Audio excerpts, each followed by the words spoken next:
Well, this summer we're going through kind of a sermon series, and it's called Weird Because Normal Isn't Working.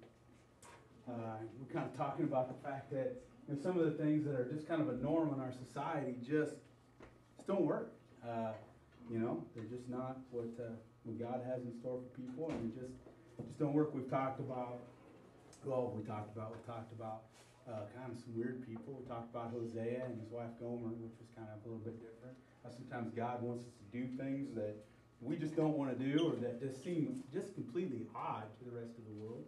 We've talked about praising God. We've talked about a lot of different things. This morning I want to talk about expectations. That's all right. Come on in. I want to talk about expectations. You ever had expectations?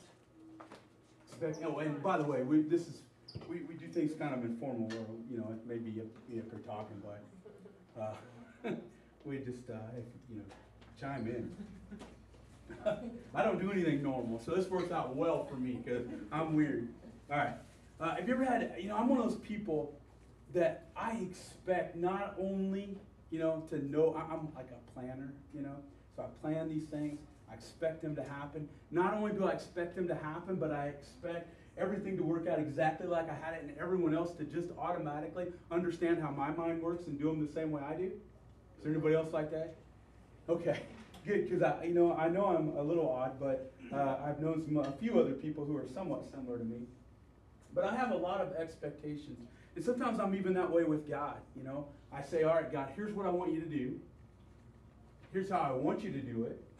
Here's when I want you to do it. And here's what I want it to look like in the end. You ever done that with God? Yeah, I think we probably all have it at some time or another. And I love my relationship with God because he just laughs at me. He has a sense of humor. He made me, of all people. But I mean, I can just see him up there going, yeah, right. Like I'm going to do it that way. Like that's the right way just because you said so. And so that's kind of what we're going to talk about a little bit this morning, because I meet a lot of people who at some point or another in their life say, well, I asked God for something, he didn't give it to me, so he must not be real, or he must not love me. Or I prayed for this one thing to happen, and it didn't happen. And so I don't know if I believe in God, or if I even, I don't know, it just doesn't seem right. Or why didn't God, I can see so clearly how God could have just sent me a check for $7 million, in the mail, because he owns everything, right? And he didn't. Why? Sometimes I ask that. I remember when I was a kid, and let's see, how should I phrase this? I am a good driver. I like my driving. No one else does, but I like my driving. And on occasion, when I was a young man learning how to drive, living out in the country, I may have put a car or two in the ditch. There were some rumors floating around that there might have been a time or two Dad had to get up in the middle of the night and pull me out. And I remember a few of those nights laying in bed saying, okay, God, if you will just put the car back together tonight while I'm in bed, I will just follow you the rest of my life. We walk out, the car will be fixed, everything will be good. No, it never happened. But I could see clearly how God could do that, get me off the hook, and everything would be great. But it doesn't always work out that way. So have you ever prayed for something and already decided exactly how God should do it? I think we all probably done that before. Do you ever get angry with God because he doesn't do it, something at the speed that we want it done? That's usually my issue, because God always answers prayer. But man, I want him to do it now. I'm a little impatient. Maybe, did you ever, this is one I'm kind of famous for, did you ever get an answer from God? Like God said, okay, I will do that, but there's a part for you to play. I will help you fix your finances, but you need to do it right after that. Or I remember, this is kind of a personal thing, but one time I had hurt my back at work. And I had, I'd spent years not going to church, and one of the things that, non-church guys have around is pornography. I mean, not, hardcore, but you have playboys around, you have us or whatever. I mean, it's just kind of, maybe it's not right, but I did. And I remember God saying, I will take care of your back, but just remember, you can't ever dabble in that again or your back will hurt. You know? Okay, so if you're walking around, if you see me walking around like this, you'll know, oh man, I blew it, you know? But I mean, those are some things sometimes that God will say, I will do something for you, but there's a part for you to play in it. I just said, Todd, I'm with you, that's cool. Or maybe today, maybe you're in need of an answered prayer, and you're wondering, hey, why hasn't God taken care of that for me already? Well, that's kind of what we're going to look at today. Because the norm says, God, do it now, do it my way, you know, or someone else, my spouse, my significant other, my friends, whatever, my boss, do it now and do it my way. And God says, no, that's not necessarily true. So our point today is listen, act, and live. All right, we're gonna take it from Naaman. Has anybody ever heard of Naaman before? Naaman. All right, Naaman's in the Old Testament. He's a guy. He's not even an Israelite, right? He's the only guy ever cleared or completely cured of leprosy in the Old Testament. He's not even an Israelite. And it's found in 2 Kings chapter 5, verse 1 through 14 is the story. If somebody gets there and they want to holler out a page number, that'd be great.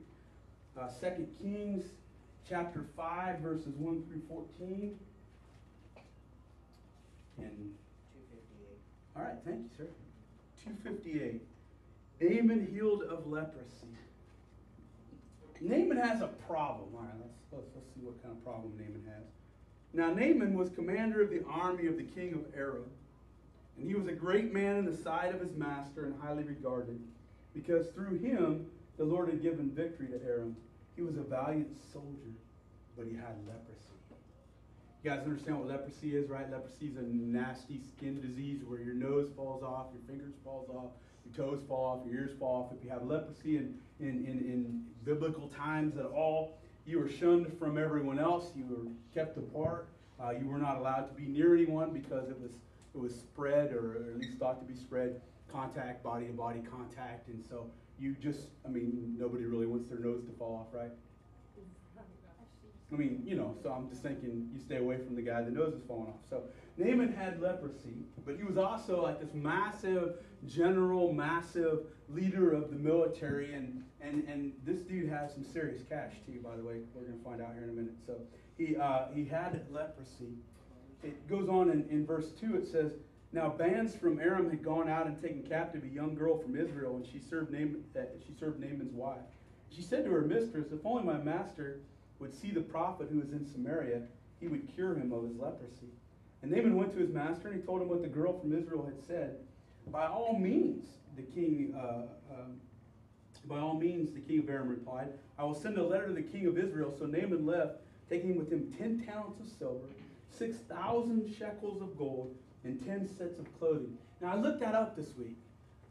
In today's market, I think when I looked on Friday, gold was like $1,568 an ounce. And somebody told me that gold, there's only 15 ounces in a pound instead of 16 ounces in a pound. I don't know if I believe that or not, but they tried to convince me of that. Which means that he took with him $3.4 million of gold and another $788,000 in our today's society in silver, and then whatever the clothing was worth. So about $4.5 million. Now, I complain sometimes when it costs $100 to go get antibiotics, right? And he's taken $4.5 million with him in today's standard to see if somebody could please cure me.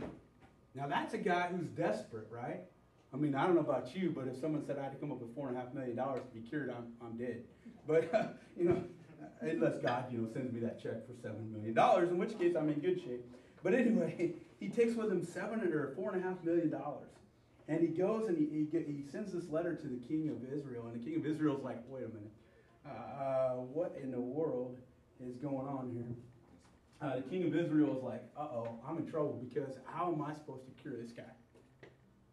Now, if you know anything about Israel at the time, the leader, the king, was also kind of supposed to be the spiritual head of the country. And here's the guy going, what am I supposed to do about it? I think he kind of forgot about God somewhere along in there. But anyway. So Elijah, is it Elijah, right? I always get Elijah and Elisha mixed up. Does anybody else have that issue? Because they're so similar that I always get them mixed up. Anyway, is that bad for a pastor to do? I don't know. Elijah finds out about it, and he sends a messenger to the king, to Naaman. And then here's what it says. It says, go wash yourself 7 times in the Jordan, and your flesh will be restored, and you will be clean. Sounds pretty simple, right? Don't need the $4.5 million. Simply what I'm asking you to do is just go wash yourself in the river.